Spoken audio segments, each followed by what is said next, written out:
When I was in seventh grade, I took my first international missions trip to Peru. We flew into Iquitos and took a boat about 2 hours up the Amazon River to where we were staying.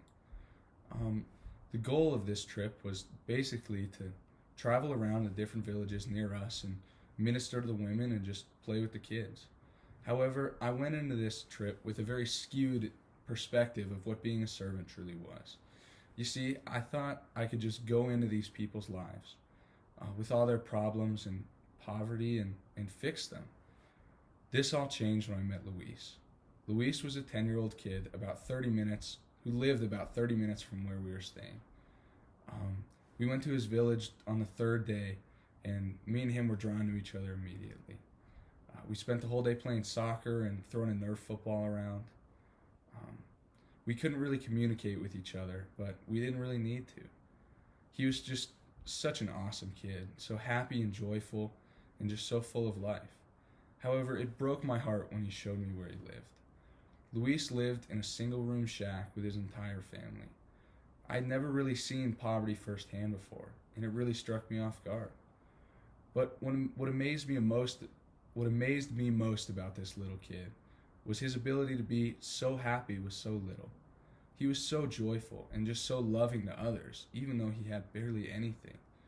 The last day we were there, we threw a big party for all the surrounding villages called Rock El Rio.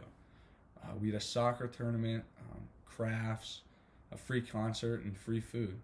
I spent the entire day with Luis, running around, doing everything he wanted to do. And at the end of the day, after we'd all packed up and we were leaving on our boat, Luis came and hopped on the boat.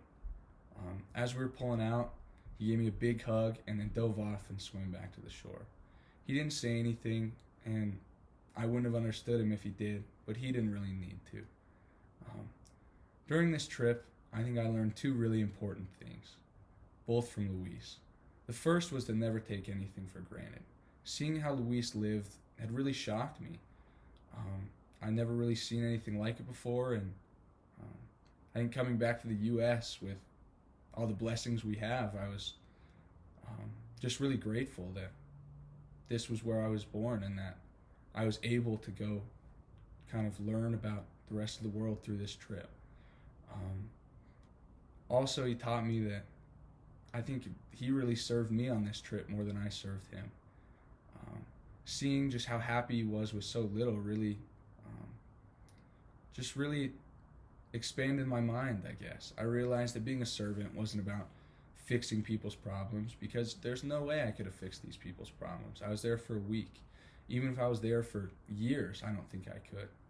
Um, but Luis taught me that just humbling yourself and really being present in the moment and just loving on these people with really no expectations of um, being a good servant or a great servant really helped me realize that I had my perspective of being a servant all wrong. I'm so happy I met Luis. I'm so grateful for the lessons he gave me and the time we got to spend together, and I'm just so happy that he played a part in changing my life.